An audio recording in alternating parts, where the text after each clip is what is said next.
ஈசன் ஆன்மாக்களை சோதனை செய்கிறான் என்று எல்லாம் பொதுவா சொல்றது வழக்கம். சைவத்துக்கு ஒரு அடிப்படை கொள்கை என்னன்னா, ஈசன் எந்த காலத்திலும் யாரையும் சோதனை செய்வது இல்லை. ஏன்னா சோதனை செஞ்சுதான் நம்ம வண்டவாளெல்லாம் அவனுக்கு தெரியணும்னு அவசியம் இல்லை. ஒரு சன்னதியில 100 பேர் நின்றார்கள் என்று சொன்னால் 100 பேருடைய பக்தி என்னன்னு யாராவது அவனுக்கு போய் சொல்லணுமா? இவருக்கு எவ்வளவு பக்தி, அவருக்கு எவ்வளவு பக்தி, அவருக்கு என்ன பிரச்சனை, இவருக்கு என்ன பிரச்சனைன்னு சாமிகிட்ட போய் சொல்லணுமா? தேவையில்லை. காரணம் என்னன்னா, அவன் புறத்திருந்து அறிகிறவனும் இல்ல, அகத்திருந்து உள்ளிருந்து அறிகின்றவன். சிவன் ஒருவன் தான். ஆன்மாவிடமிருந்து பிரிப்பின்றி ஆன்மாவோடையே உள்ளே வழங்குவதனாலே யாரும் அறிவிக்காமலேயே அவன் ஆன்மாவினுடைய பக்குவத்தை அறிந்து கொள்ளுகிறான். அப்ப ஏன் சார் சிலருடைய லைஃப்ல வராரு, அவரு ஓடு கேட்கிறாரு, கோவணம் கேட்கிறாரு, இதெல்லாம் பண்றாரு ஏன்னு கேட்டா அதுதான் ரொம்ப முக்கியமான இடம். அவருக்கு தெரியும், ஆனா மற்றவர்களுக்கு தெரியாதே அந்த அடியார.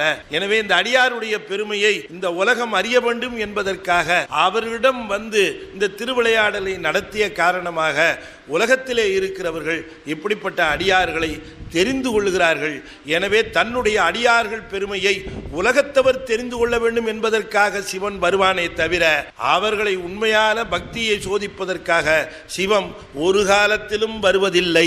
இது சைவத்தினுடைய அடிப்படை கொள்கை என்று நாம தெரிந்து கொள்ளணும். இவ்வளவு சோதிக்கிறார், நம்மளை என்னைக்கா சோதிக்கிறாரு பார்த்தீங்களா?